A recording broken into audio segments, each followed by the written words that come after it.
Big boss show Malayalam ജീവിത ചരിത്രത്തിൽ ഒരിക്കലും നടക്കാത്തൊരു കാര്യം നിയമം ലംഘിക്കല് ഈ രേണു സുധി ഇപ്പൊ നടത്തിയിരിക്കുകയാണ്. എന്താന്ന് വെച്ചാൽ രേണു സുധി ഇപ്പൊ ബിഗ് ബോസ് ഹൗസിനകത്ത് ഉള്ളതാണ്. ആ രേണു സുധി ഞാൻ നോമിനേഷനിലാണ്, എനിക്ക് വോട്ട് തരണം എന്ന് പറഞ്ഞുകൊണ്ട് ഫേസ്ബുക്കിൽ ഇപ്പൊ പോസ്റ്റ് ചെയ്തിട്ടുണ്ട്. നമസ്കാരം, ഞാൻ രേണു സുധിയാണ്. ഒന്നാമത്തെ വീക്കിൽ തന്നെ ഞാൻ എലിമിനേഷൻ റൗണ്ടിൽ വന്നു. അപ്പം എന്നെ സ്നേഹിക്കുന്ന, എൻ്റെ ഫാമിലിയെ സ്നേഹിക്കുന്ന, സുചേട്ടനെ സ്നേഹിക്കുന്ന ഓരോരുത്തരുടെയും വിലയേറിയ വോട്ടുണ്ടെങ്കിൽ മാത്രമേ എനിക്ക് ഈ ഗെയിമിൽ മുന്നോട്ട് പോകാൻ സാധിക്കത്തുള്ളൂ. നിങ്ങൾക്ക് നിങ്ങളുടെ ഇഷ്ടപ്രകാരമുള്ള പെർഫോമൻസ് ചെയ്യാൻ സാധിക്കത്തുള്ളൂ. സോ എല്ലാവരും, സ്നേഹിക്കുന്ന എല്ലാവരുടെയും വോട്ട് പ്രതീക്ഷിക്കുന്നു. ഹലോ ഗായ്സ്, എല്ലാവർക്കും പുതിയൊരു വീഡിയോയിലേക്ക് സ്വാഗതം. ഇപ്പോൾ നമ്മുടെ രേണു സുധിക്കെതിരായിട്ട് നമ്മുടെ വേറെ ആരുമല്ല ദയ അച്ചു രംഗത്ത് എത്തിയിരിക്കുകയാണ്. അതായത് വേറെ ഒന്നല്ല, ബിഗ് ബോസ് ചരിത്രത്തിൽ തന്നെ ഒരു നിയമലംഘനം രേണു സുധി നടത്തിയിരിക്കുകയാണ്. കാരണം രേണു സുധി ഓൾറെഡി ബിഗ് ബോസ് ഹൗസിലാണ് ഉള്ളത്. ആദ്യത്തെ ആഴ്ച എലിമിനേഷനിൽ വന്ന സമയത്ത് രേണുവിൻ്റെ ഫേസ്ബുക്ക് പേജിലും ഇൻസ്റ്റഗ്രാമിലും യൂട്യൂബിലൊക്കെ ഒരു വീഡിയോ വന്നു. അതായത് ഞാൻ നിങ്ങളുടെ സ്വന്തം രേണു സുധി, ഞാൻ അങ്ങനെ ബിഗ് ബോസിൽ ആദ്യത്തെ ആഴ്ച തന്നെ എലിമിനേഷനിൽ വന്നിരിക്കുകയാണെന്ന് പറഞ്ഞിട്ടൊരു വീഡിയോ. ഓൾറെഡി നമുക്കറിയാം ബിഗ് ബോസിലാണ് രേണു ഉള്ളത്. അപ്പോൾ രേണു ഫസ്റ്റത്തെ ആഴ്ച തന്നെ ഇങ്ങനൊരു വീഡിയോ, അതായത് ഈ വീഡിയോ ഒക്കെ എടുത്ത് വെച്ചിട്ടാണ് പോയത്.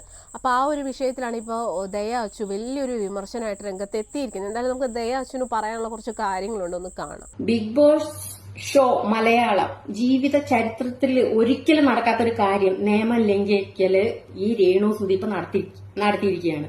എന്താന്ന് വെച്ചാൽ രേണു സുധി ഇപ്പൊ ബിഗ് ബോസ് ഹൗസിനകത്ത് ഉള്ളതാണ്. ആ രേണു സുധി ഞാൻ നോമിനേഷനിലാണ്, എനിക്ക് വോട്ട് തരണം എന്ന് പറഞ്ഞുകൊണ്ട് ഫേസ്ബുക്കിൽ ഇപ്പൊ പോസ്റ്റ് ചെയ്തിട്ടുണ്ട്. ഈ ബിഗ് ബോസ് ഷോയിലെ ചരിത്രത്തിൽ ഇങ്ങനെ ഒരു നിയമം ലംഘിച്ച് ഒരു കണ്ടസ്റ്റന്റും ഉണ്ടാവില്ല.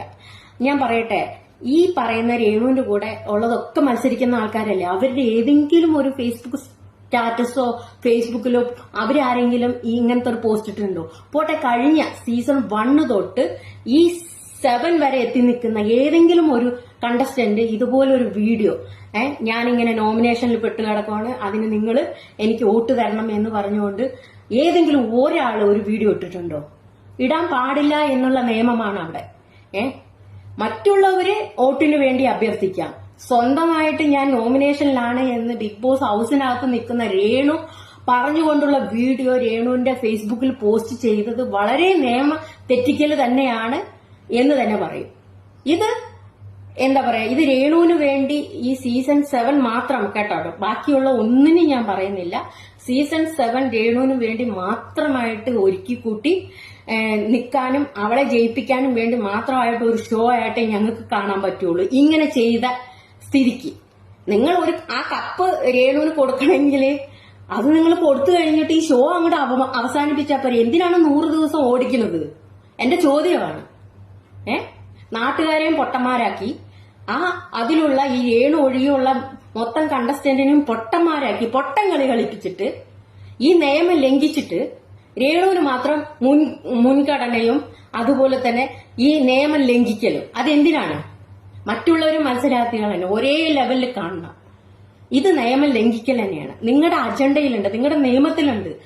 ഈ ബിഗ് ബോസ് എന്ന് പറയുന്ന ഷോയിലെ നിയമമാണത്. അകത്തുള്ള കാര്യം പുറത്ത് അവരവരുടെ ഫേസ്ബുക്ക് യൂസ് ചെയ്യാനോ ഫോണെ ഉപയോഗിക്കാൻ പാടില്ല എന്നാണ് കണക്ക്. അത് മറ്റൊരാൾ ഉപയോഗിച്ചാലും അവരുടെ വീഡിയോ അതിനകത്ത് നിൽക്കുന്ന കാര്യങ്ങളാണ് ഇപ്പോ ഈ രേണു എന്ന് പറയുന്ന വ്യക്തി അതിനകത്ത് പങ്കുവെച്ചത്. ഞാൻ നോമിനേഷനിലാണ്, എനിക്ക് വോട്ട് തരണം. അപ്പൊ രേണു സുധി എന്ന് പറയുന്നത് ബിഗ് ബോസ് ഹൗസിനകത്തല്ലേ ഉള്ളത്. മുന്നേ കൂട്ടി ഇത് സ്ക്രിപ്റ്റഡ് ആക്കിയിട്ട് നിങ്ങൾ ഇത് എടുത്തു വെക്കണം എന്നുണ്ടെങ്കിൽ പിന്നെ എന്തിനാണ് ഈ ഷോ ഇങ്ങനെ കൊണ്ടുപോണത്? ഈ ഷോ എന്ന് പറയുന്നത് റിയാലിറ്റി ഷോ എന്നല്ലേ നിങ്ങൾ പറയുന്നത്? റിയാലിറ്റി ഷോ, ജെന്യൂനിറ്റി ആയിട്ടുള്ള കാര്യങ്ങൾ എന്ന് തന്നെയാണ് ഞാൻ വിശ്വസിക്കുന്നത്. ഞാൻ ഉണ്ടായ അല്ലെങ്കിൽ ഞാൻ പങ്കെടുത്ത സീസണിൽ എനിക്കറിയാം, അങ്ങനെയാണ് തന്നെയാണ് പറയുന്നത്. ഫോൺ എടുക്കാൻ പാടില്ല, ഫോൺ യൂസ് ചെയ്യാൻ പാടില്ല, അവനവന്റെ ഫേസ്ബുക്ക് അല്ലെ അവനവന്റെ വീഡിയോ അതിനുള്ളിൽ നടക്കുന്ന കാര്യമാണ് ഇപ്പൊ പറഞ്ഞത്. അതാണ് നിയമം ലംഘിക്കല്. ഈ നിയമത്തിനെതിരെ ബിഗ് ബോസ് ടീമുകാർ എന്ത് നടപടിയാണ് സ്വീകരിക്കുന്നത്? ഇനി അഥവാ ഈ രേണു ജയിച്ചു കഴിഞ്ഞു കഴിഞ്ഞാൽ മറ്റുള്ള കണ്ടസ്റ്റന്റ് പുറത്തു വന്നിട്ട് ഇതിനെതിരെ ശബ്ദിക്കില്ലേ? ഇത് പൊട്ടന്മാരാക്കുമല്ലേ? മറ്റുള്ള കണ്ടസ്റ്റന്റ് ഇതുപോലെ ആരെങ്കിലും ഒരാൾ വീഡിയോ ഇട്ടിട്ടുണ്ടോ?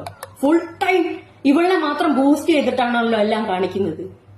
ഇങ്ങനെ നിയമം ലംഘിച്ചുകൊണ്ട് ഈ ഇതുപോലെയുള്ള ഒരു പട്ടി ഷോ ഇവിടെ നിർത്തണം എന്നാണ് ഞാൻ പറയുന്നത്. അല്ലാന്നുണ്ടെങ്കിൽ ഈ രേണുസുതിക്ക് തക്കതായ അതിനുള്ള ശിക്ഷ കൊടുക്കണം എന്ന് തന്നെ പറയണം. ഇത് ഒരു നിയമം ലംഘിക്കുന്നത് തന്നെയാണ്. ബിഗ് ബോസ് ചരിത്രത്തിൽ ആദ്യമായിട്ടാണ് ഇങ്ങനെ ഒരു പ്രവൃത്തി ചെയ്യുന്നത്. ഇങ്ങനെ ചെയ്യുവാണെന്നുണ്ടെങ്കിൽ ഇനിയിപ്പോ അടുത്ത ആഴ്ച രേണുസുതി അടുത്ത വീഡിയോ ഇടും. എല്ലാം ആദ്യമേ സ്ക്രിപ്റ്റഡ് ആക്കി വെക്കുവാണെന്നുണ്ടെങ്കിൽ പിന്നെ എന്തിനാണ് ഈ 60 ക്യാമറകളിൽ നിങ്ങൾ പകർത്തുന്നത്? ഇതിപ്പോ സ്ക്രിപ്റ്റഡ് ആണെന്നല്ലേ പറയാൻ പറ്റുള്ളൂ. ഞാൻ നോമിനേഷനിൽ കിടക്കുവാണ്, നിങ്ങൾ എനിക്ക് വോട്ട് തരണം. രേണുസുതിയുടെ ഫേസ്ബുക്ക് അക്കൗണ്ടിൽ പറയുവാണ്. അവിടെ ഗെയിം നടന്നുകൊണ്ടിരിക്കുവോ?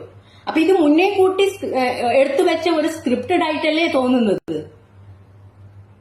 അപ്പൊ ഇങ്ങനെ സ്ക്രിപ്റ്റഡ് ആണെങ്കിൽ പിന്നെന്തിനാണ് 60 ക്യാമറ? അതൊക്കെ എടുത്ത് വലിച്ചെറിഞ്ഞ് കളഞ്ഞിട്ട് ഈ ഷോയില് ആ കപ്പ് അവിടെ വെച്ചിട്ടുണ്ടെങ്കിൽ ആ കപ്പ് അവൾക്ക് കൊടുത്തിട്ട് ഈ ഷോ നിർത്തിവെക്കണം എന്നാ പറയണത്. ഇതൊരു ചെറ്റത്തരമായിപ്പോയി, ബോറം പരിപാടിയായി, പട്ടി ഷോ ആയിപ്പോയി. ഇത്രയും നാൾ അതിനകത്ത് കഷ്ടപ്പെട്ട് നിൽക്കുന്ന മത്സരാർത്ഥികൾക്ക് എല്ലാവർക്കും അപമാനമാണിത്. ഒരാൾക്ക് മാത്രമേ ഇങ്ങനെ പരിഗണന കൊടുക്കരുത്. ദയാച്ചു പറഞ്ഞതിനോട് 100% യോജിക്കുന്നു. കാരണം ഇവിടെ രേണുസുതിക്ക് വലിയ പ്രത്യേകതയൊന്നുമില്ല. എല്ലാ കണ്ടസ്റ്റൻസും ഒരുപോലെയാണ്. രേണുസുതി മാത്രം അതിബുദ്ധി കാണിച്ചിട്ട് ബിഗ് ബോസിൽ പോകുന്നതിന് മുന്നേ കുറെ വീഡിയോസും കാര്യങ്ങളൊക്കെ വെച്ചിരുന്നു. പക്ഷെ അത് ആ ഒരു വീഡിയോ ഇട്ടു. പിന്നത്തെ ആഴ്ച ലാലേട്ടൻ വന്നപ്പോൾ അതിനെക്കുറിച്ച് ചോദിക്കുകയും രേണുവിൻ്റെ അടുത്ത് പറയുകയും ചെയ്തു, ഇങ്ങനെ ചെയ്യാൻ പാടില്ല, നിങ്ങൾ ചെയ്തത് തെറ്റാണെന്നുള്ളത് പറയുകയും ചെയ്തു. അതിബുദ്ധി കാണിച്ച് വോട്ട് പിടിക്കാൻ നോക്കിയതാ. പക്ഷേ ആദ്യത്തെ ആഴ്ച തന്നെ എന്താ പറയുക, ആ ഒരു പ്ലാനും പദ്ധതിയെല്ലാം പൊളിഞ്ഞ് പാളീസായിപ്പോയി. എന്തായാലും രേണുസുതി കപ്പടിക്കും എന്നുള്ള കാര്യത്തിൽ നമുക്ക് വലിയ ഉറപ്പൊന്നുമില്ല. അടിക്കത്തില്ല, അത് സംശയമൊന്നുമില്ല. കാരണം രേണുവിന് അവിടെ പ്രത്യേകിച്ചൊന്നും ചെയ്യാനില്ല. അറിയില്ല ഗെയിം എങ്ങനെ കളിക്കണം, ഏത് രീതിയിൽ കളിക്കണം, എങ്ങനെ സംസാരിക്കണം, ഒന്നും അറിയത്തില്ല. അതുകൊണ്ട് ഒരു കാര്യം ഉറപ്പാണ്, ബിഗ് ബോസ് സീസൺ 7ന്റെ കപ്പ് രേണുസുതി എന്തായാലും ഉയർത്തത്തില്ല. ആ ഒരു കാര്യം 100% ഉറപ്പ്.